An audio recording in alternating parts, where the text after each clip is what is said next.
Olá a todos, estamos aqui com mais uma aula. Hoje vamos falar sobre escrita de padrões, tá? Então muita gente conhece aí os padrões de projeto aí do GOF, né? Tem várias aulas aí sobre o assunto. Nessa aula vamos estar falando aí sobre um pouquinho sobre como escrever aí esses padrões, tá? Então assim, uma coisa que é importante a gente aprender quando a gente está escrevendo um padrão é que quando a gente está escrevendo um padrão, a gente não está querendo achar novas soluções, tá? Novas soluções é outra coisa, tá? Quando a gente está querendo escrever um padrão, a gente está buscando por soluções recorrentes, tá? Que pode ser usada para resolver um problema em vários contextos. Então, assim, a gente está procurando por uma coisa que já existe, tá? A gente não está tentando inventar uma coisa nova. Aí você fala assim, mas eu não devo tentar inventar coisa nova? Deve, tá? Só que não é um padrão, tá? O padrão é a gente buscar no que as pessoas já estão fazendo, no que já está dando certo, o que a gente pode estar aproveitando ali para outros casos. Tentar abstrair, às vezes, aquelas soluções que as pessoas estão usando em casos específicos para poder ser utilizado em outros casos também, tá? Então, escrever padrão, muita gente acha, não vou criar aqui uma nova solução, estou criando um padrão. Não. Se aquela sua solução ela passar a ser utilizada e for utilizada em vários lugares, ela pode se tornar um padrão. Mas inventar uma solução não é um padrão, tá? Então, dito isso, né, essa daí é a nossa trinca básica aí de um padrão, que é o contexto, o problema e a solução, tá? Todo padrão ele tem esses três é, são as três partes básicas aí do padrão, tá? O contexto é em que situações eu aplico o padrão, tá? O problema é que esse cara está tentando resolver, que questão que esse padrão resolve, tá? E a solução é o que é o padrão em si, tá? Às vezes assim pode parecer bem fácil entre aspas, mas muitas vezes é complicado porque às vezes a gente mistura a solução no problema, ou seja, a gente já faz uma pergunta que induz para aquela solução e às vezes a pergunta não é aquela, ou às vezes a gente, quando a gente está botando o contexto, a gente já descreve no contexto parte da solução, tá? Então a gente tem que tomar cuidado na hora de estar separando essas coisas aí, tá? Então nessa aula a gente vai tentar escrever um padrão na prática, tá? Eu vou pegar uma coisa que eu acho que todo mundo já se deparou, tá? Que é, por exemplo, aquela barrinha de status quando você está executando uma tarefa às vezes mais demorada, né? Que ele aparece ali 0, 100%, né? Tá? Então, o que a gente vai fazer? Vamos tentar escrever durante essa aula, né, um padrão para representar essa prática de você colocar uma barrinha de status.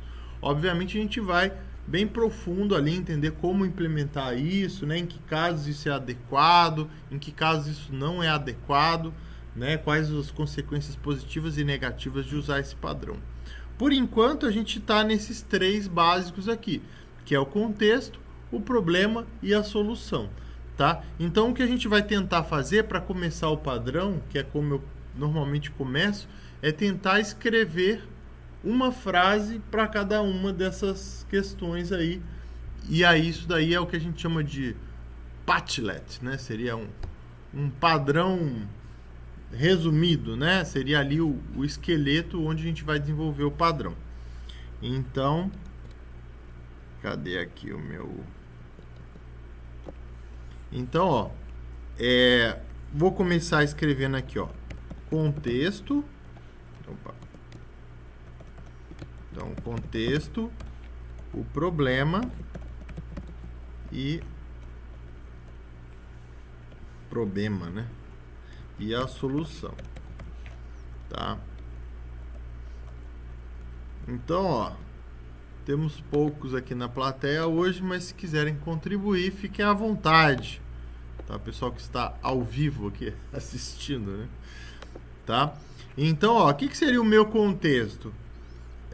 Existe uma funcionalidade que demora para ser executada. Pronto.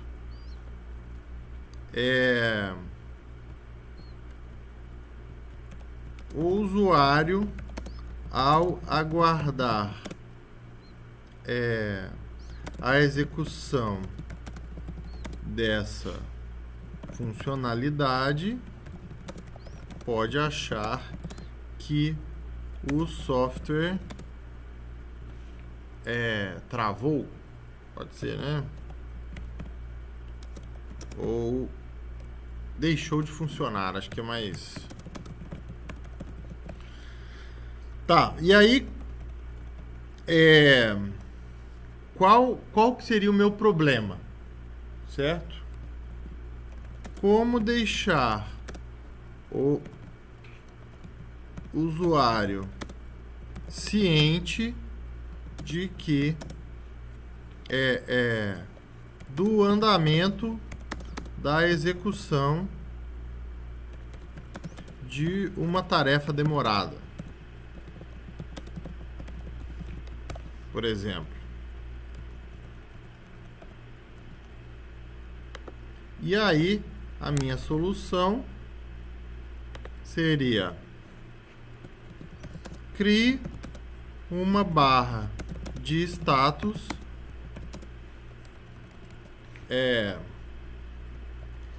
só criar não adianta, né?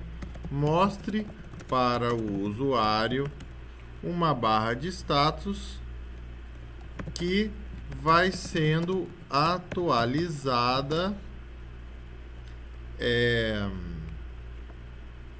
de acordo, vou botar assim, à medida que o processamento vai avançando. Certo? Acho que temos aqui um resumão, né? Então, a gente tem uma funcionalidade que demora para ser executada, o usuário aguardando aquela execução pode achar que o software deixou de funcionar. E aí, dentro desse contexto, nosso problema é como deixar o usuário ciente do andamento da execução de uma tarefa demorada. Tá? Então, a solução mostra para o usuário uma barra de status que vai sendo atualizada à medida que o processamento vai avançando. Tá? Então, esse aqui é o nosso básico. Aqui eu vou salvar aqui só para a gente não perder isso daí. Tá? Pode ser aqui mesmo. Salvar aqui. Ai, meu Deus do céu. Pronto. Pode ser aqui em documentos mesmo. Padrão barra de status. Depois tem que pensar o nome, né? Eu tô só gravando aqui. O nome é uma parte importante. Bom, então vou voltar aqui para a aula. Tá?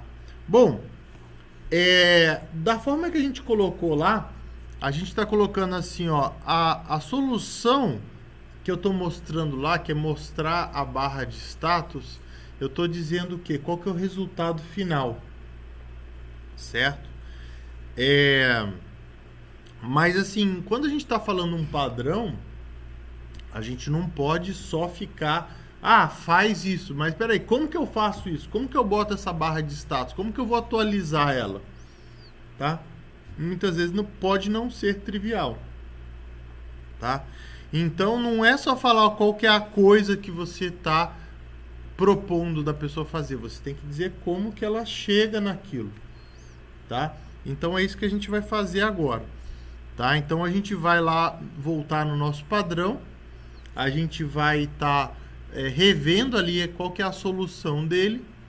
Tá? Para a gente incluir qual que seria o processo para poder implementar essa solução. Certo?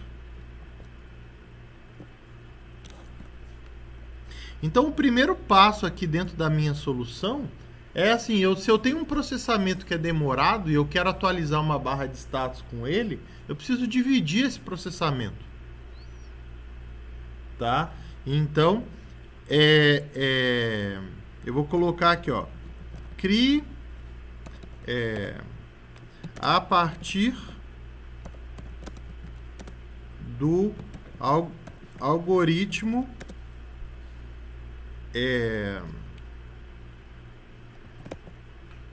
que será executado,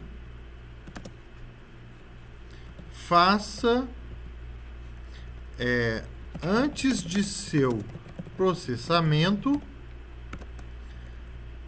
faça uma estimativa do tamanho desse processamento, certo? Então, por exemplo, se eu tô, sei lá, se eu vou copiar vários arquivos, não é só eu pegar os arquivos e sair copiando. Eu tenho que ir lá, por exemplo, ver qual que é a quantidade de arquivos ou o tamanho dos arquivos, para eu poder ter uma estimativa do meu tamanho, para quando eu tiver um andamento, né, eu saber o quanto eu vou ter atualizado aquilo, tá? Antes, você faça uma estimativa do tamanho desse processamento, tá? Em seguida, à medida que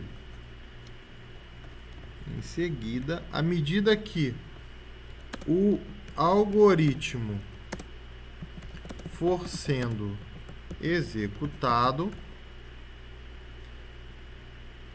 acho que aqui a gente tem que falar que tem que mostrar uma barra para o usuário, né? Então, vou colocar aqui, ó.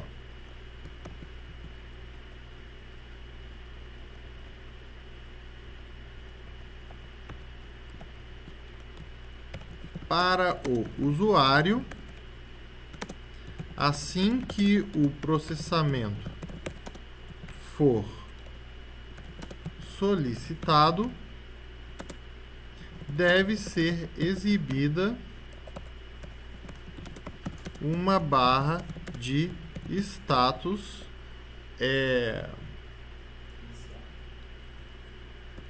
inicial, mostrando ou vazia, aqui que eu coloco uma barra de status 0%. Mostrando isso, pode ser 0% de avanço, tá? Então, assim que for solicitado, deve ser exibido mostrando 0% de avanço. Em seguida, à medida que o algoritmo for sendo executado, certo? Periodicamente, deve-se estimar qual a porcentagem do processamento já foi realizado. A porcentagem foi realizada, né? Acho que sim. Feminino, né? Acho que sim, né? Qual a porcentagem do processamento já foi realizada e atualizar a barra de status. Ao final do processamento, a barra deverá estar em 100%. E o usuário deverá ser avisado de que o processamento foi executado. Tá bom. Acho que aqui eu já estou descrevendo um pouco melhor, né? Só que isso daí me acende aqui uma luzinha, né? Que não é qualquer algoritmo que eu talvez consiga estimar esse tamanho, né? Tá? E talvez nesses casos eu não consiga usar aí a barrinha, né? A minha barra de status. Então vamos deixar essa observação aí para quando a gente for mexer nas outras partes aí do padrão. Mas existem aquelas barras indeterminadas, né? Mas aí não é o padrão que eu estou fazendo, né? Seria, sei lá, animação que entretém, não sei, alguma coisa assim. Mas não é a barra de status em si, né? É só uma animação mesmo, né? Talvez aquele contexto lá não responde. Ó, existe o usuário ao aguardar a execução. Você pode achar que o software deixou de funcionar. Ó, de repente eu posso colocar aqui no meu contexto, complementar aqui, ó. Existe uma. Porque assim, o padrão que eu quero documentar é esse de ter uma barra que vai mostrando o status. Né? E essa questão de você mostrar uma animação pro cara é um outro padrão. É uma outra solução. Tá? Porque às vezes também ele é bem menos confiável. O cara põe um GIF animado ali pra você, né? E já era só pra você ver alguma coisa se mexendo, né? Mas você não tem a menor noção. Então, existe uma funcionalidade que demora para ser executada, cujo andamento é possível de ser estimado em etapas intermediárias. Então, ó, esse aqui eu já mudei o meu contexto. Ó, o cara já restringiu um pouco mais o momento que aquilo ali pode ser usado. Então, vamos voltar aqui para a apresentação. Tá. Isso aqui é uma coisa importante, né? Muitas vezes a pessoa começa a escrever um padrão, né? Ah, não, mas essa solução aqui todo mundo usa. Fala assim, peraí, mas que não é uma boa solução, né? Não quer dizer que se todo mundo usa é boa, né? Tá? Então, não necessariamente o padrão é só uma coisa recorrente, ele é uma solução boa. Tá? Na verdade, uma solução recorrente ruim que muita gente usa seria aí que o pessoal talvez chame de anti-pattern, né? Seria aquela má prática recorrente, né?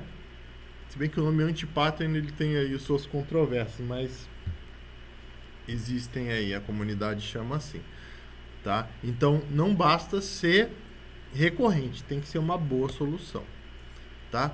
E aí a gente tem que pensar que todo padrão ele tem consequências, e essas consequências elas podem ser tanto boas quanto ruins, tá? Uma coisa que a gente tem que tentar se segurar um pouco, né, para fazer, porque assim, às vezes muita gente que os padrões eles são muito práticos, né? Então tem muita gente da indústria que quer e o pessoal da indústria às vezes está acostumado a vender as coisas, né? Então, eu tenho que vender o meu serviço, tenho que vender a minha solução, e aí está acostumado a contar só vantagem, né? E aí quando a gente está escrevendo um padrão, a gente tem que tomar cuidado para documentar não só as coisas boas, mas também as coisas ruins. Pensa que se um padrão fosse só bom, ele seria usado sempre, tá? E o que não acontece. Então, que acontece? As consequências, todo padrão ele tem ali as suas consequências boas, as suas consequências ruins, tá? E a gente tem que documentar as duas, tá? A gente não pode ficar preso só nas boas, né? E obviamente se ele tiver só coisa ruim, não tem por que botar o padrão ali, né? Não tem por que documentar ele. Então, na verdade, o que acontece? Você vai ter contextos em que aquelas coisas boas vão pesar mais, e aí naquele contexto vale a pena usar o padrão. Você vai ter contextos que as coisas ruins vão ter um peso maior, e talvez aquilo faça com que não vale a pena usar o padrão naquele caso, tá? Então, ó, é o que eu falo. Não tente vender o seu padrão a todo custo, né? Tenta ser justo, digamos assim, né? Fazendo um brainstorm ali de todas as consequências positivas e negativas que o padrão possa vir a ter, tá? Então, vamos lá no nosso padrão, certo? E eu vou criar uma nova seção aqui, às vezes vem até junto com a solução, que seriam as consequências, certo? Que aí, ó, eu vou colocar aqui uns bulletzinhos, e aí eu vou colocar um maisinho ou um menosinho na frente para dizer se é positiva ou negativa, certo? Tá? Às vezes tem algumas que podem ser neutras, ou seja, não é simplesmente uma coisa que acontece, não necessariamente é algo positivo ou negativo. Tá? Então, como consequência positiva, eu posso colocar aqui que o usuário terá um feedback sobre o padrão, sobre o processamento que está sendo realizado, sobre o andamento, certo? Do processamento que está sendo realizado, tá? Como consequência aqui negativa, eu posso colocar, por exemplo, que aquela estimativa que eu vou fazer do processamento da minha barrinha, ela pode consumir desempenho, certo? Você já viu lá, às vezes você manda copiar um monte de arquivo, aí ele fica lá estimando o tamanho do arquivo, ou seja, aquilo ali é um tempo que ele está gastando não com a tarefa em si, mas com a própria estimativa de tempo, né? Então, a estimativa do tamanho do processamento, vou botar assim como as notificações do andamento, isso, podem degradar o desempenho, botar assim, desempenho, performance é uma palavra aportuguesada, né? Que, na verdade, em português seria desempenho. Pode degradar o desempenho, eu uso também. Pode degradar o desempenho da funcionalidade.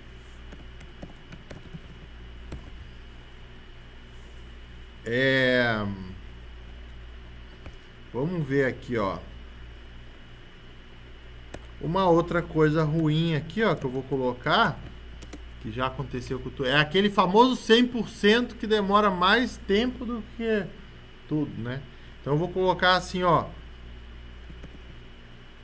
uma estimativa errada e um andamento não coerente, um andamento da barra não coerente podem reduzir a confiança do usuário no sistema, certo?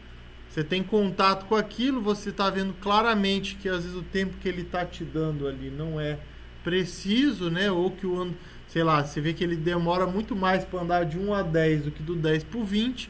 Você fala, esse negócio está errado, né? Esse sistema aí não presta, né?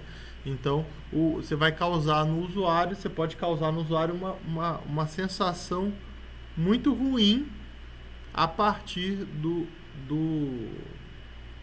daquilo ali, né? Tá? Ó, eu posso colocar aqui como uma outra consequência positiva, né?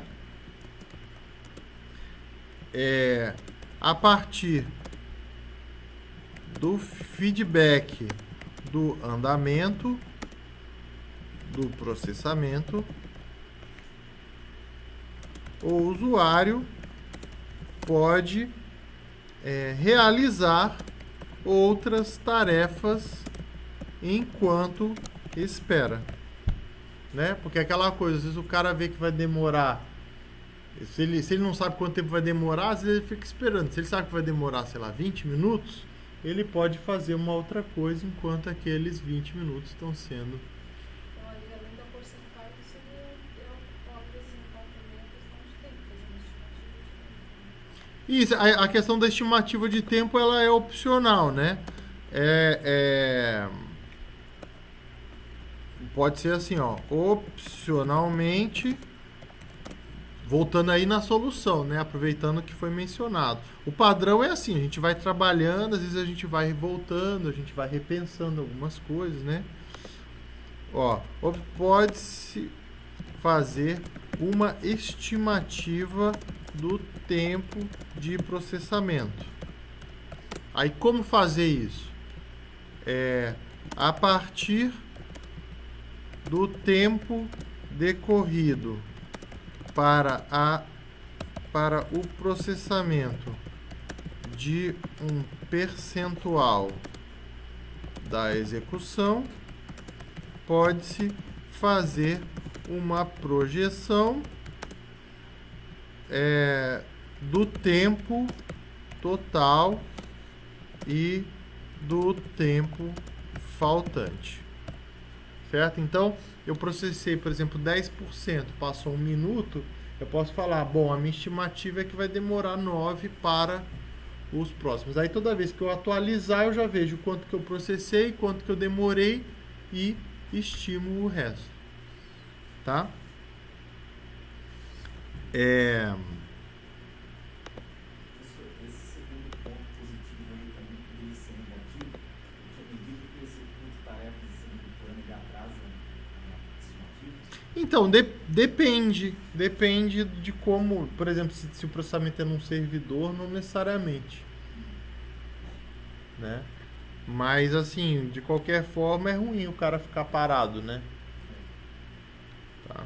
Aí já entra outras questões, porque aí você está assumindo uma questão que não é tão imediata assim a partir da solução que eu estou usando. Isso, vai depender do equipamento, vai depender do tipo de processamento e tal. Depender do que o usuário está fazendo, né? Tá, então eu vou deixar essas consequências aqui, acho que tá bom para a gente exercitar aqui as positivas e negativas. Tá, então vamos voltar aqui. Tá? Então o padrão, ele normalmente ele foca num problema que não é trivial. Se ele fosse trivial de ser resolvido, né, não precisaria estar escrevendo um padrão para as pessoas saberem aquilo. Tá?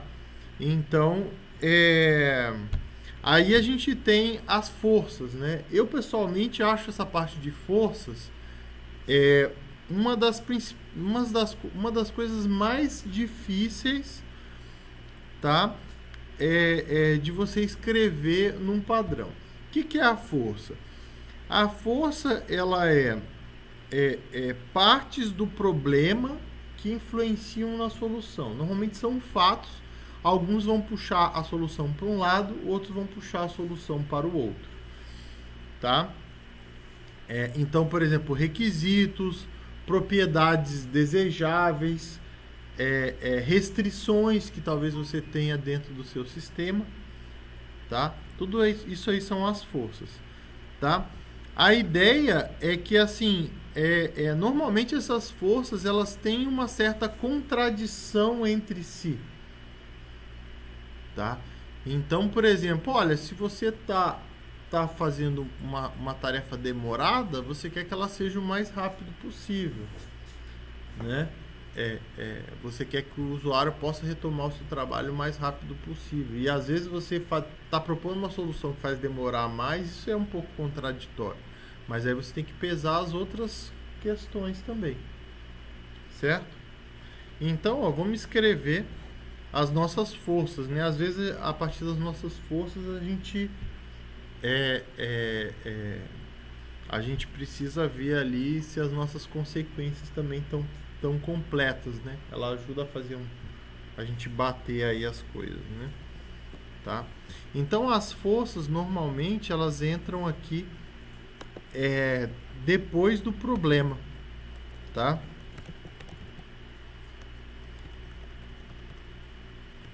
Uma coisa aqui que eu não fiz, vou fazer agora, é assim, a solução, eu gosto, isso aqui é uma questão às vezes mais pessoal também, né? Eu gosto a primeira frase da solução, ela dá um resumo do que é a sua solução. E depois você entrar no detalhe dela. Essa frase eu normalmente coloco ressaltada de alguma forma aqui. Tá? Então, por isso que eu estou colocando essa primeira frase aqui em negrito. Tá? Então, vamos às forças aqui. Quais seriam? O que é parte do meu problema? Tá? Uma parte do meu problema se o usuário aguarda a execução de uma funcionalidade sem nenhum feedback do software, ele pode achar que ele deixou de funcionar. É verdade, né? O negócio não fala nada, a gente acha que o negócio travou.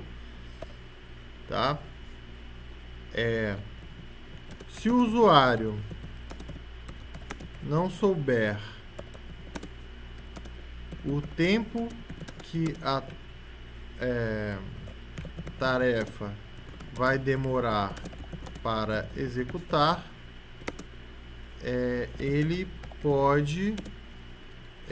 não pode se programar para usar aquele tempo para outra coisa. Isso aqui não é andamento, é tempo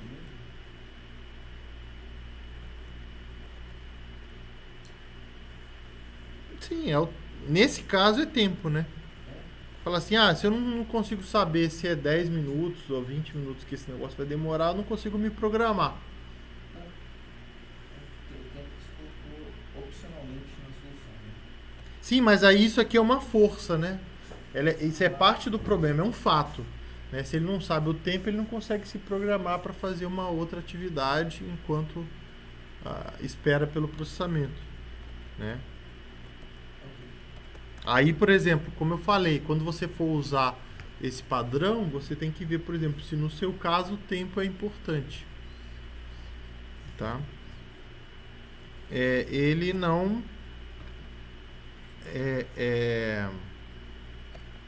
consegue se programar para fazer uma outra atividade. Certo? Bom, mas o que tá incluso aqui no meu problema, né? Eu posso colocar que nem todo algoritmo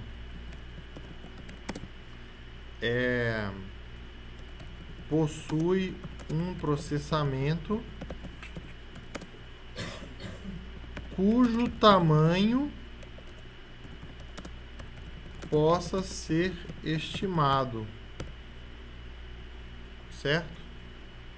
Então, por exemplo, sei lá, você está fazendo uma busca num grafo, alguma coisa assim, que às vezes você não tem o tamanho do grafo, não sabe quanto tempo você vai demorar para achar, né? Alguns algoritmos você não consegue dimensionar muito bem o tempo dele, né? Ou seja, você procurou em um nó a mais, pode ser que você ache no próximo, pode ser que você continue procurando por um bom tempo, né?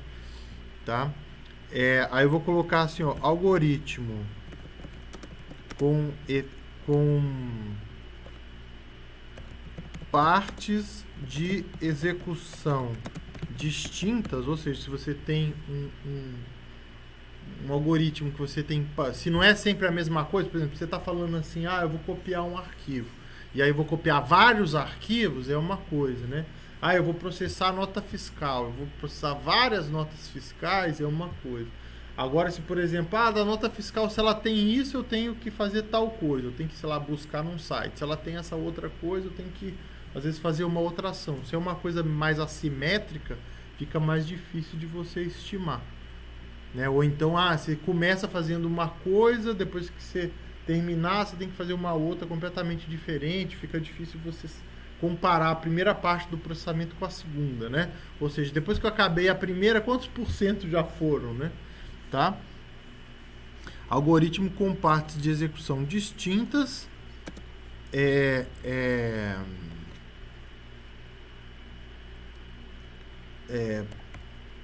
podem ter uma estimativa de andamento difícil de ser realizada, tá? E vou colocar aqui, ó, informações imprecisas apresentadas ao usuário podem diminuir o tempo, a confiabilidade do sistema, certo? Note que aqui eu não estou falando exatamente do andamento, é um fato. Isso é um fato, tá? Então, ó, botei aqui algumas forças, acho que também deu para entender o que é uma força, né? São coisas que são partes do problema. É por causa dessas coisas que esse problema ele é complicado e vale a pena escrever um padrão sobre ele, tá? Então vamos voltar aqui para a nossa apresentação, tá? Contexto, né? Então o contexto ele é importante para mostrar quando o padrão deve ser aplicado, tá? Aí a gente tem ali a famosa faca de dois legumes, né? Certo? Que você tem, se você tem um contexto que ele é muito específico, né? Pode ser que você esteja deixando fora situações onde aquele padrão possa ser aplicado, tá? Então, por exemplo, imagina que lá no meu contexto do meu padrão eu colocasse assim: em sistemas web em que o servidor pode demorar para executar, e fizesse ali o meu padrão. Então, o cara que está fazendo, sei lá, um sistema mobile, que às vezes vai ter a mesma questão, né? Quando ele lê lá em sistemas web, ele vai parar e vai pensar e falar assim: puxa vida, para mim não vai servir esse padrão, porque esse padrão é para sistemas web. E às vezes serve para o cara também. Então a gente sempre tem que observar, né? E às vezes o que acontece é o seguinte: a gente às vezes pega um tipo de sistema, né? Que a gente tem mais conhecimento, que a gente conhece mais, aí a gente observa o padrão naquele tipo de sistema. Então você fala assim: não, para sistemas web eu sei que isso aqui é um padrão, porque eu já vi isso aqui acontecer várias vezes, tá? Mas você pode falar assim: não, mas espera aí, será que em outros sistemas pode ser executado? E aí você vai atrás, e aí que envolve um pouco dessa parte de pesquisa para você verificar se aquele padrão, o quão abrangente ele é, tá? E aí, por outro lado, se você criar um contexto muito genérico, né, você pode fazer com que aquele padrão, alguém tente aplicar ele numa situação onde ele não é apropriado, tá? Então, por exemplo, o cara está fazendo um padrão, por exemplo, para ser utilizado em sala de aula, né? Aí um cara, por exemplo, sei lá, que dá um curso corporativo, às vezes tenta aplicar e não dá certo. Aí você fala assim: não, mas espera aí, isso aqui era só para criança, ou isso aqui era só para esse tipo de curso, né?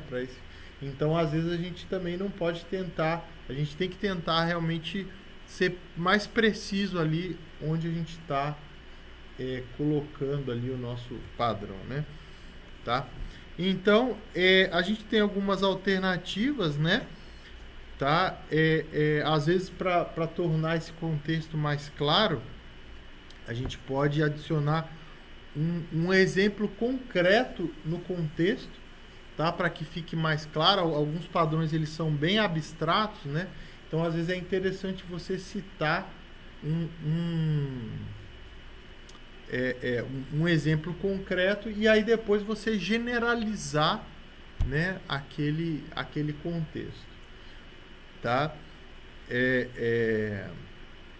Ou então, por exemplo, os padrões do Goff fazem isso, né, que é adicionar uma seção aplicabilidade, dizendo quais são os casos em que aquele padrão ele é aplicável. Tá? Então, vamos fazer aqui, ó, tá? Vamos tentar melhorar um pouquinho, tá? A nossa descrição ali do contexto. E aí eu acho que sempre vale a pena a gente fazer essa pergunta, né? Pode ser que o cara, lendo isso aqui que eu escrevi, ele vai aplicar em algum lugar que isso aqui não é válido, ou ele pode usar, né? Ou ele pode deixar de usar, né? Porque eu falei alguma coisa aqui, certo? Então, deixa eu voltar aqui.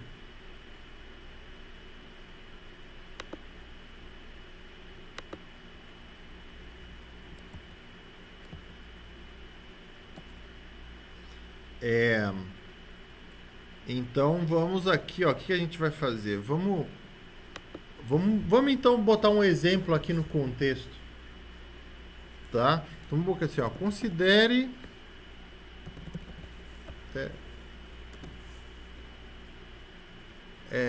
um sistema que processa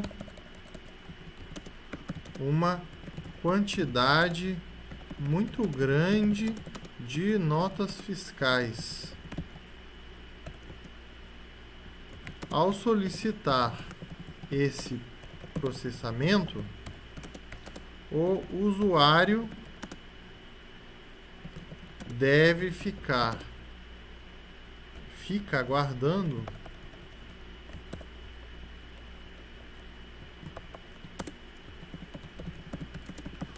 um bom tempo sem ter informações sobre o andamento.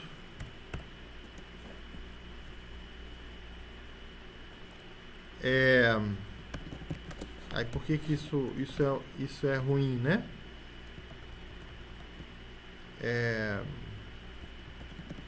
Muitas vezes o usuário ficou sem saber se havia acontecido algum problema devido à grande demora.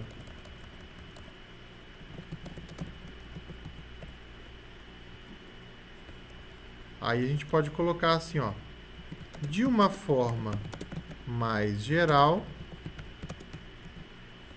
se existe uma funcionalidade que demora para ser executada,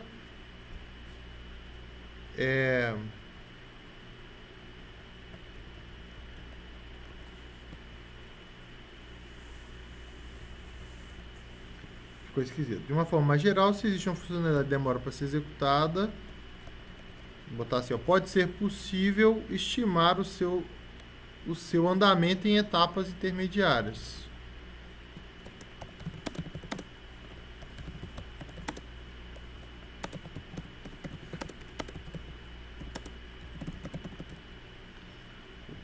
O usuário, ao aguardar a execução dessa funcionalidade, pode achar que o software deixou de funcionar.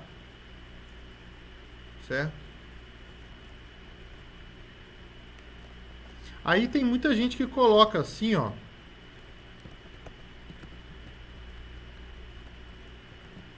Por exemplo, bota aqui o contexto e aí põe aqui, ó, exemplo motivacional. Então o cara tipo dá uma, ou então só motivação, alguma coisa assim. Tá? Vamos lá. Bom, tem as imagens, né? A gente pode... Não vou parir uma imagem aqui no meio da apresentação, tá? Mas às vezes é interessante a gente tentar fazer uma imagem que represente a ideia do padrão, né? Então eu posso fazer por exemplo, a minha barrinha, né? O algoritmo, fazer esse algoritmo notificando essa barrinha, né? De alguma forma, tá?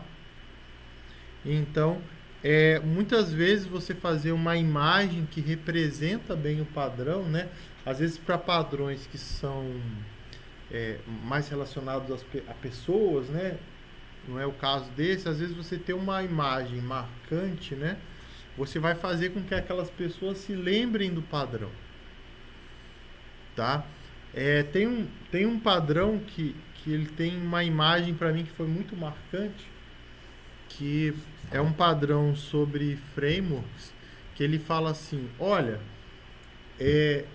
se você vai prover um framework, você não pode, o cara, sei lá, baixa o seu framework e aí na hora que ele vai usar, ele vê que ele precisava baixar um outro negócio, que ele precisa configurar tal coisa, né? Porque aí ele vai acabar desanimando de fazer, né? Aquele coisa ali. E aí a imagem que o cara usou para representar isso, o nome do padrão era Batteries Included, né? Ou seja, as pilhas inclusas, né? E aí o desenho era uma menina ganhando um ferrorama de Natal. E aí assim, aí foi, pô, quem nunca passou na situação de você é criança, você ganha aquele presente, e aí na hora que você vai abrir, você não tem a pilha para poder estrear ele aquele dia, né? É a maior frustração que se pode ter. E aí a pessoa pegou essa imagem para representar essa coisa, dessa frustração que é você, às vezes, baixar um software para poder estar utilizando, uma biblioteca. E aí quando você vai utilizar ela, você precisa de outra, que você ainda vai ter que ir atrás e baixar também, né? E aí essa figura ficou muito marcante, eu nunca mais esqueci disso. Né? Então, às vezes, você conseguir uma figura que representa bem a ideia do seu padrão, eu acho que vale muito a pena colocar. Tá? Uma coisa que eu costumo dizer, a gente tem que tomar muito cuidado de querer estar representando o nosso padrão com diagramas UML. Por quê? Isso daí é uma armadilha que muita gente cai, né? Quando, por exemplo, nos próprios padrões do Golf. Então, por exemplo, eu tenho aí um diagrama aí do Observer, tá? E aí ele tem ali, por exemplo, o meu subject, ele tem um attach e tem o detach, tá?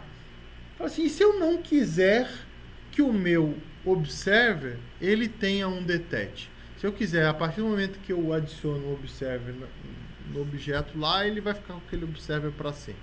Se no meu caso não se aplicar ele ter um detach, tá?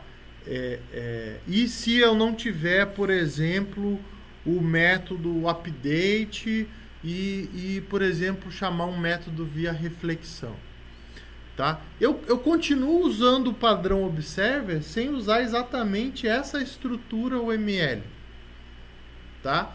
Essa estrutura UML que se mostra no padrão, ela é uma referência. Ela é uma das possíveis formas de você implementar esse padrão. Só que as pessoas olham esse diagrama UML e acham que este é o padrão. Tá? Ah, não, se eu criar essa estrutura aqui, então esse é o Observer. Se eu não fizer essa estrutura, não é o Observer. Às vezes a pessoa se prende tanto no diagrama e esquece do resto do padrão, das consequências, da solução, que pode envolver outras questões mais internas de processamento, etc. Tá?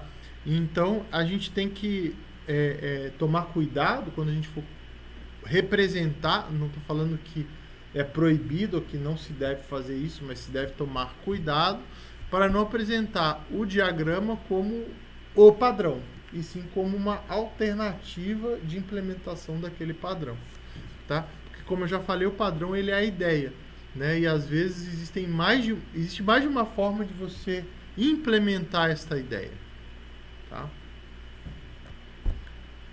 Bom, então eu coloquei aqui algumas figuras aqui de alguns padrões, no caso são meus, tá? O que está ali em cima é um padrão de teste, né, que para sistemas remotos, tá? Nesse caso, todos os padrões era um artigo que tinham 3 padrões, e todos os padrões eles tinham um padrãozinho, esse padrãozinho de imagem, né?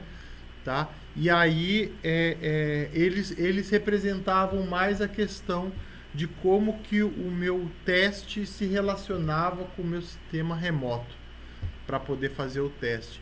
Então, por exemplo, nesse caso, o teste ele se relacionava com, na verdade, testes de sistemas que dependem de sistemas remotos, tá? Então, nesse caso, por exemplo, o que ele faz, né? Ele bota um agente rodando lá no meu sistema remoto, e aí ele usa esse agente para ir lá no sistema remoto e setar o comportamento, tá? E aí tem outras opções, que é você mocar o sistema remoto, né? E tal. Então, por exemplo, você vê que esse desenho ele representa bem, né, a ideia ali do padrão, que é ter esse remote agent para você usar no teste, tá? No caso do desenho de baixo, foi eu que fiz esse desenho também à mão. Ele representa a ideia do padrão, que é o que, por exemplo, nesse caso aqui, é um padrão para TDD, que ele fala, quando você for implementar uma classe, considere a vizinhança dela, tá? Considere com quem essa classe está interagindo, tá? Então, por isso que tem as casinhas, pela questão da metáfora da vizinhança, tá? O nome do padrão é Know Your Neighborhood, tá? Então, é para você conhecer a vizinhança da classe, para saber com quem ela vai interagir, se essas classes já estão implementadas, se elas ainda não estão implementadas, antes de você começar a sua sessão de TDD. Então, a ideia nesse caso, por exemplo, é um padrão que ele é mais, digamos assim, processual, tá? Então, por isso ele tem uma imagem um pouco mais abstrata, mas é uma imagem que representa a ideia central ali do padrão, tá? Tá? Bom, o nome do padrão ele é muito importante, tá? Por quê? Porque ele acaba se tornando parte do vocabulário que é utilizado pelos desenvolvedores, tá? Então você chega e fala assim, vamos usar um observer, usa um strategy, coloca um proxy, né? Quando você fala esse nome, isso aí já traz tudo que aquilo ali representa, tá? Para padrões mais digamos assim, que falam para você fazer alguma coisa, para você agir, muitas vezes a gente tem como se fosse um verbo, né? A gente tem outras abordagens. Eu vou mostrar algumas aqui, tá? Então, por exemplo, a gente pode ter um nome que é o resultado daquilo que a gente vai chegar. Então, por exemplo, Model View Controller é o que? É o resultado, é a solução, tá? Command Processor é o que você faz para solucionar o padrão, tá? Para padrões que você tem mais ações, que muitas vezes envolvem mais pessoas, né? Normalmente você tem uma solução para chegar no padrão, né? Então, por exemplo, Engage Customer é o que você tem que fazer, tá? Involve Everyone é o que você tem que fazer, tá? Ou a gente pode usar metáforas, como é o caso de muitas metáforas que foram muito felizes do Goff. Só que nem sempre é fácil achar uma boa metáfora, né? Então, por exemplo, o Observer, o Visitor, o próprio Proxy, né? Intermediário, né? Então, se a gente observar Memento, né? Se a gente observar diversos padrões aí do Goff, usam usam metáforas, tá? Então chegou a hora de colocar o nome no nosso padrão, tá? Eu tenho, nem todo mundo concorda 100% com isso, mas eu gosto de colocar sempre um nome e depois eu coloco embaixo, né? Então, por exemplo, o nome oficial.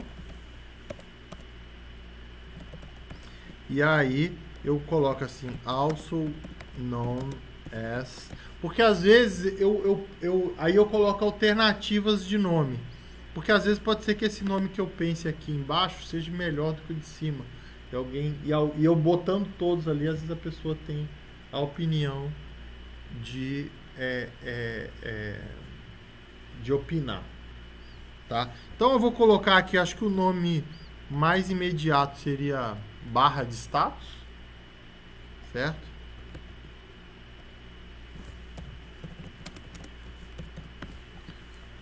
Aí vamos tentar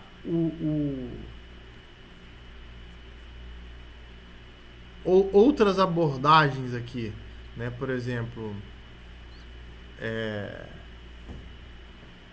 Para medir o processamento,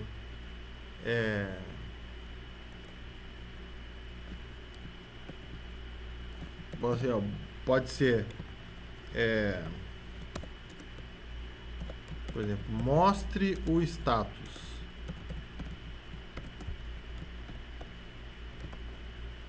Não é muito bom, mas... Opa. Vai lá, dá mais ideia aí. Eu escrevi em inglês aqui, eita. Também conhecido como... E aí? Processômetro? Não. Ficou ruim, né? Medidor de processamento. Bom, algumas sugestões aí. Eu costumo dizer que bons nomes são aqueles que você consegue, por exemplo, usar no meio de uma frase como se fosse uma palavra. Tá? Então, por exemplo, quando você, ao invés de falar assim, quando você usa o padrão mostre o status, então, por exemplo, eu posso usar quando você mostra o status, e aí eu coloco, por exemplo, aquele nome destacado, né? Eu já sei que ali eu estou referenciando um padrão. Tá? Seria o caso desses exemplos aqui que eu mostrei. Tá? De, por exemplo, engage customer. When you engage customer, você pode usar isso aí no meio de uma frase, né? Como se fosse parte da frase, mas na verdade você está se referindo ali a um padrão. Tá? A gente tem aqui o known uses, tá? A gente tem esse... A comunidade de padrões, a gente tem essa filosofia aí de que a gente tem que ter pelo menos 3 usos conhecidos para poder chamar aquilo de padrão. Tá? É um pouco complicado isso, porque dependendo do domínio que você está documentando o padrão, às vezes fica difícil de você referenciar. Às vezes você não tem uma documentação das pessoas usando aquela prática. Né? Quando você tem, por exemplo, um padrão de software ou de código, você tem ali o código, fala assim, tá aqui o código que usou isso daí.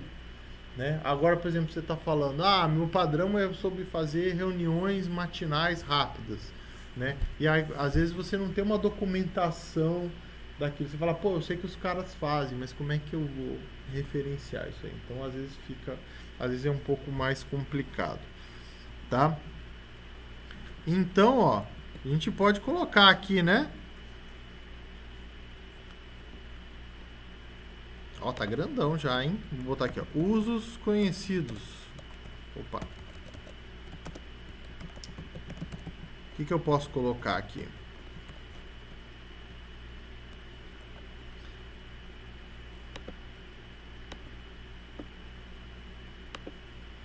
Vou colocar aqui, em sistemas operacionais,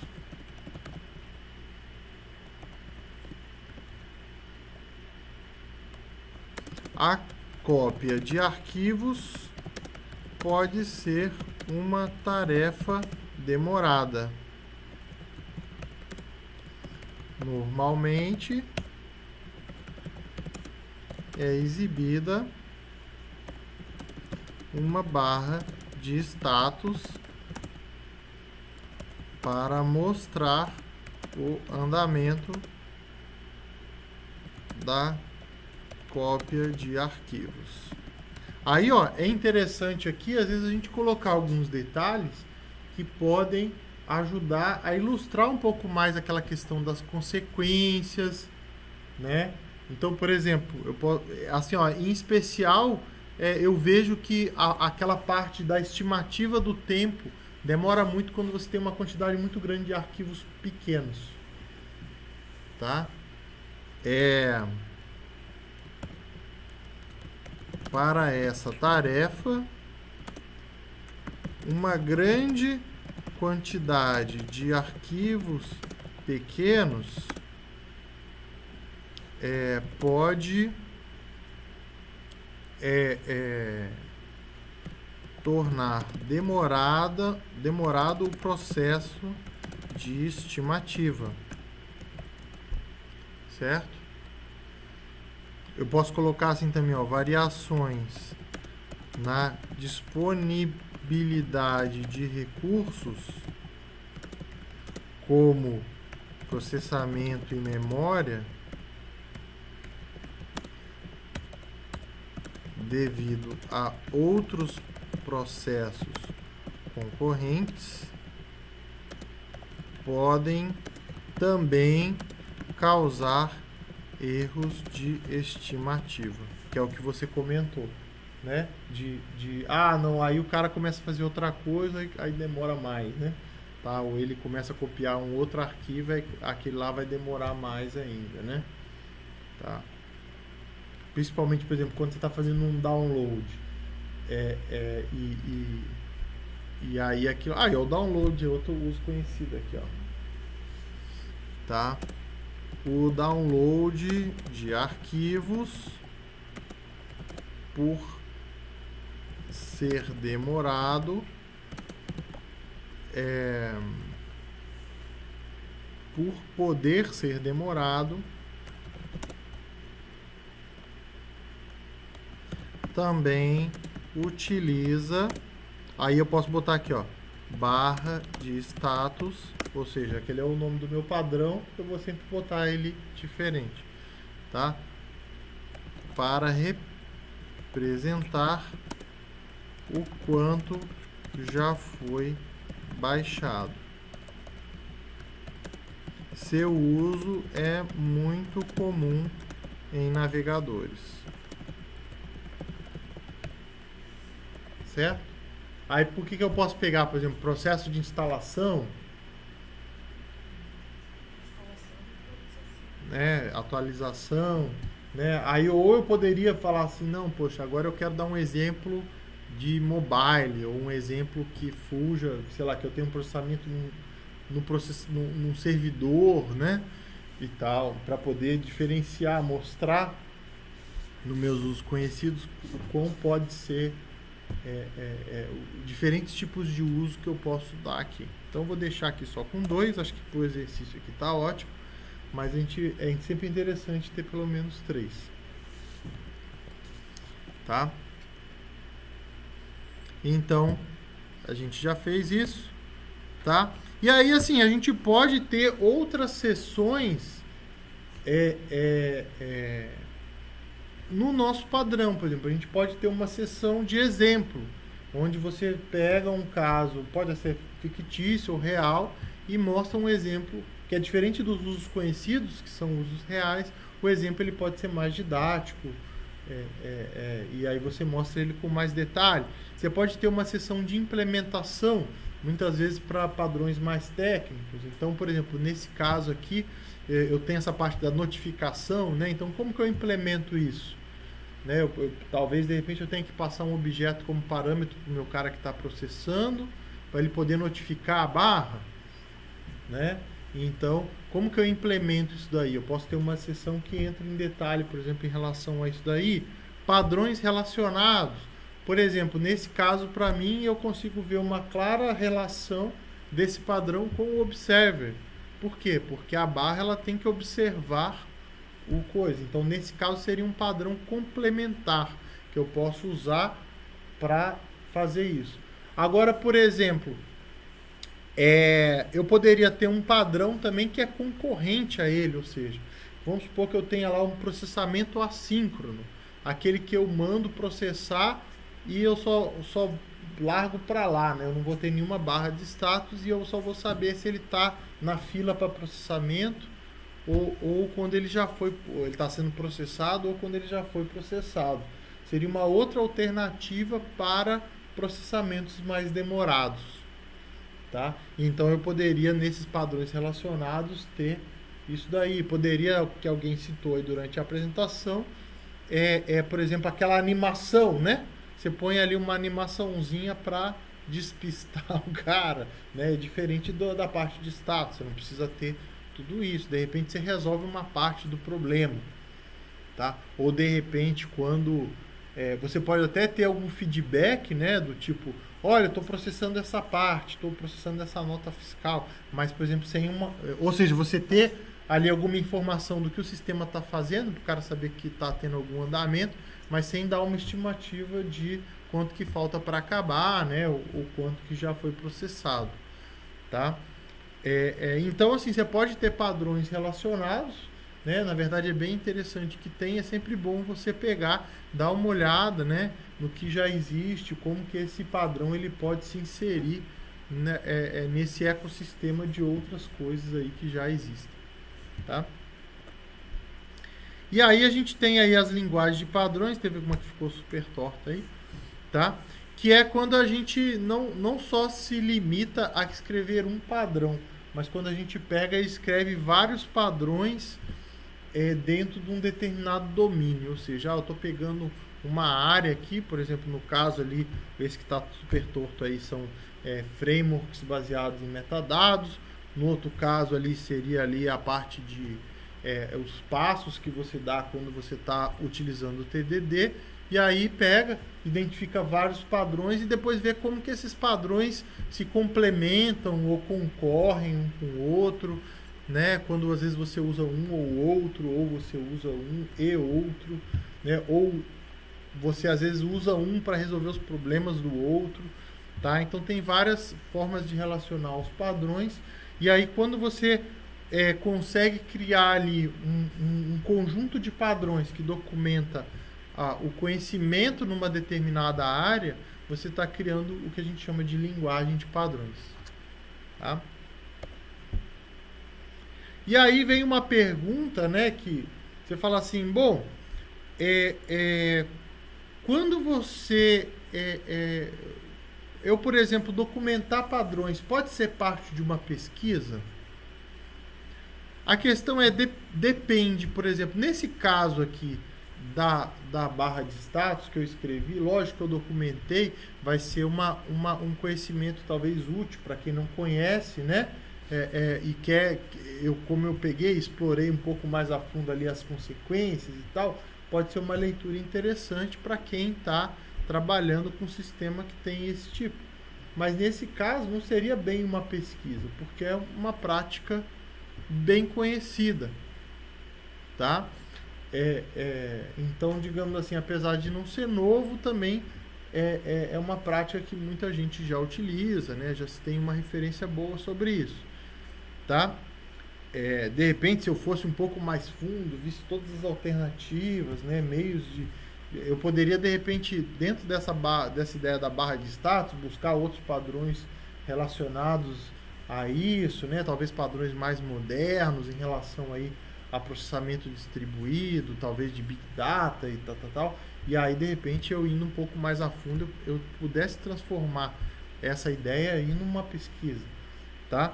Mas a ideia se eu estou minerando padrões que não são conhecidos, tá? Ou seja, eu estou pegando uma área que é mais nova, eu estou pegando uma coisa que as pessoas ainda estão aprendendo a fazer, eu ir lá estudar os casos de sucesso ou até mesmo de fracasso, né? E verificar o que teve de solução, que foi comum, o que as pessoas fizeram que foi interessante, né? Como elas fizeram, quais as variações que ali eu posso abstrair, né? Tá? Isso sim, eu estou descobrindo mais informação, né? Então, apesar de eu não estar inventando aquela solução, eu estou abstraindo ela e estou criando um conhecimento que não existia antes, tá? Então, nesse caso, sim, a gente pode chamar de pesquisa. Eu costumo dizer, por exemplo, a pessoa que é, sei lá, uma botânica, né? E trabalha aí com plantas, ela não está inventando uma planta nova. Ela está indo lá, estudando as plantas e, de repente, fazendo uma classificação, descobrindo alguma propriedade, alguma característica. Então, a gente trabalhar com padrões é parecido com isso, só que a gente vai avaliar soluções, vai avaliar projetos. Então, a gente não está inventando aquilo, mas a gente está extraindo um conhecimento novo dali. Certo? E aí eu finalizo aqui com uma frase aí do meu amigo Brian Foote, tá? Olha, eu sem chapéu e entreguei aí que eu tenho cabelo pra galera. Na época que eu usava óculos ainda. Gente, nossa, sou eu esse aí, viu, gente? Tá? Então, o Brian Foote, ele tem uma frase aí que é: Patterns are an aggressive disregard of originality. Ou seja, tipo assim, se você está querendo ser original, né, não escreva padrões, né? Os padrões, eles não são feitos para você inventar coisa nova. Você tem que investigar o que já existe e extrair conhecimento dali, certo? E isso daí eu vejo que é uma tendência grande aí na parte de engenharia de software, porque a gente tem várias empresas fazendo várias coisas interessantes e às vezes eu não preciso de ir lá inventar um novo método para não sei o que às vezes eu não vou ter nem como experimentar. É mais interessante eu ir ver o que as pessoas estão fazendo já e o que está dando certo e documentar isso daí, certo? Então é isso aí, espero que a gente acabou aqui com, né, a gente criou aqui durante essa apresentação aqui esse padrão aqui da barra de status ali, ó, exemplo motivacional, contexto, problema, as forças, né, a nossa solução, as consequências, usos conhecidos, tá? Então espero que para quem estiver aí, for novo aí nessa parte de escrita de padrão, essa aula aí possa guiar você aí a fazer, a escrever aí os seus padrões e de preferência estar submetendo aí para uma conferência, o PLOP, ou que tem aqui no Brasil, o Sugarloaf PLOP. Brasil não, é América Latina agora, certo? Então, até mais, muito obrigado.